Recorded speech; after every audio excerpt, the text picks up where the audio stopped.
Winter meeting for comments from President Obama. Just getting underway, live here on C-SPAN.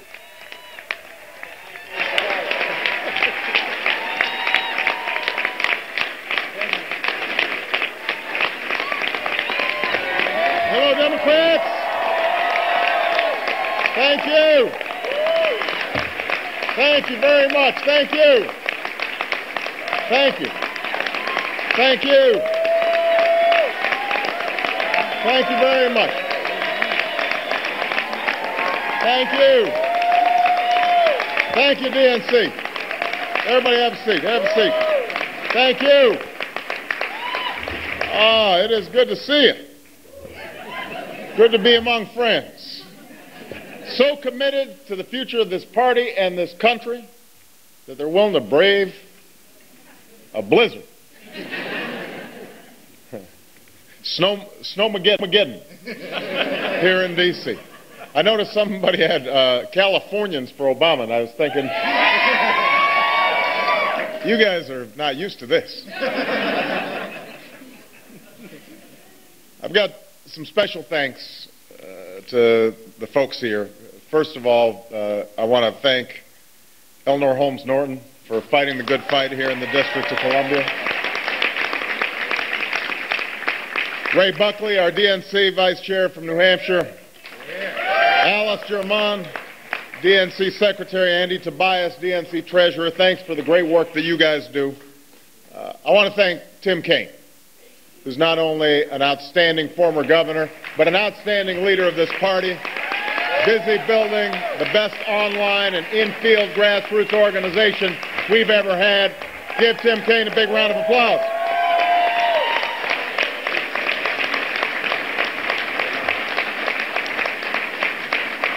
And if I'm not mistaken, we've got a couple of terrific members of Congress here. Mike Honda, Congressman and DNC Vice Chair. Is Mike, are you here?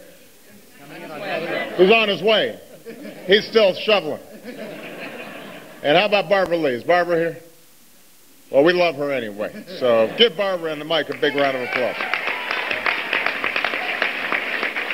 I want to thank the governors, the legislators, the mayors from across this country for working to move their states and local communities forward in extraordinarily challenging times. They've done heroic work.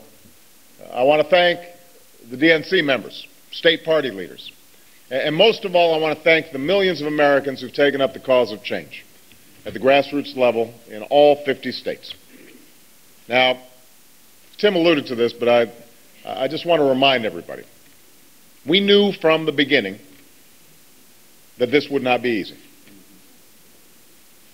Change never is. But that's especially true in these times, when we face an array of challenges as tough as any we have seen in generations. President Kennedy once said, when we got into office, the thing that surprised me most was to find that things were just as bad as we'd been saying they were.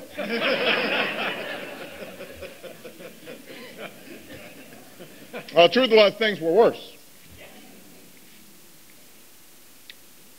We took office facing a financial crisis that was something we hadn't seen since the Great Depression.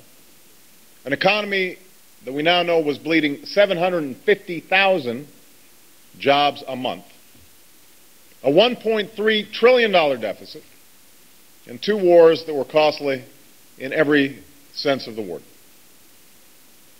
From the specter of terrorism to the impacts of globalization, we face tremendous new challenges in this young century. And all of this comes on top of one of the toughest decades our middle class had ever faced. A decade where jobs grew more slowly than during any prior expansion, where the income of the average American household actually declined, where the costs of everything seemed to keep going up. Everything we've done over the past year has been not only to right our economy, to break the back of this recession, but also to restore some of the security that middle-class families have felt slipping away for over a decade now. Some of the steps we took were done without the help of the other party, which made a political decision all too often to jump in the back seat let us do the driving and then critique whether we were taking the right turns. That's okay. That's part of what it means to govern. And all the steps we took were necessary. None of us wanted to throw a lifeline to the banks.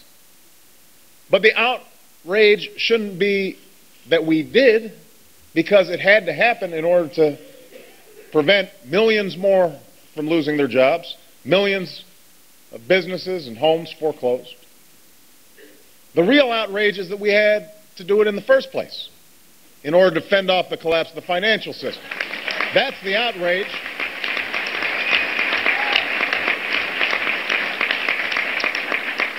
Then we passed almost $300 billion in tax relief, tax cuts for small businesses, tax cuts for 95% of working Americans. We put Americans to work building the infrastructure of tomorrow, doing the work America needs done. We passed a credit card bill of rights to protect consumers from getting ripped off by credit card companies. We put the law behind the principle of equal pay for equal work. We extended the promise of health care to 4 million more children of working families. We protected every child from being targeted by tobacco companies.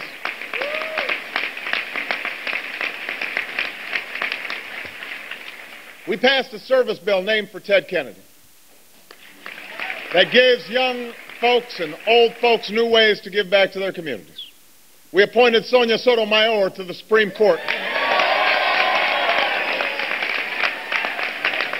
And we've begun working with Congress and our military to finally repeal the law that denies gay Americans the right to serve the country that they love because of who they are.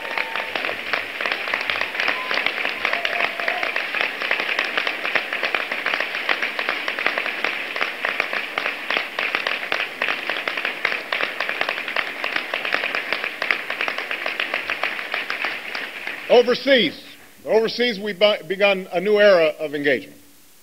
We're working with our partners to stop the spread of nuclear weapons and to seek a world free of nuclear weapons. We ban torture. We have begun to leave Iraq to its own people. We've charted a new way forward in Afghanistan and Pakistan and made good progress in taking the fight to al-Qaeda across the globe. I went to Cairo on behalf of America to begin a new dialogue with the Muslim world. And we are living up to a moment that demands American leadership by standing side by side with the people of Haiti.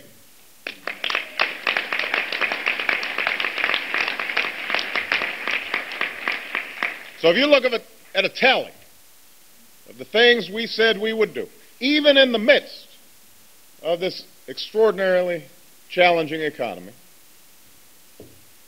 we've kept our promises. We've kept our commitments. We have moved forward on behalf of a more prosperous and more secure future for the American people. But for all our efforts, we have to acknowledge change can't come fast enough for many Americans. In recent weeks, I visited Allentown, Pennsylvania, Elyria, Ohio, Tampa, Florida, and Nashua, New Hampshire, talking with workers in factories and families and diners.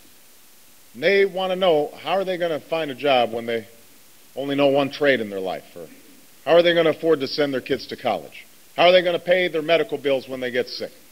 How can they retire with their 401ks so banged up?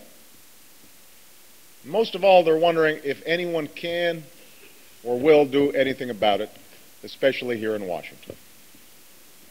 Now, I understand their frustration. You understand it as well. I was talking to Michelle the other day, and Michelle's always a good barometer. And, the front page was,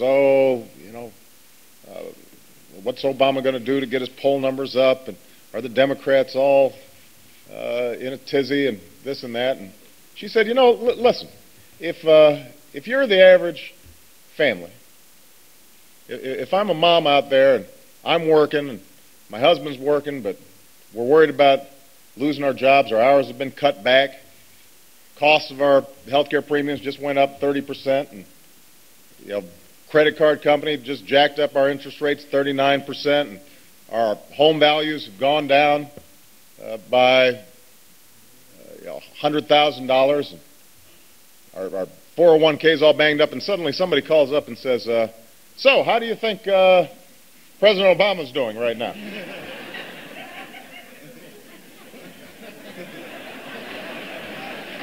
What are they going to say? What are they going to say? Of course people are frustrated.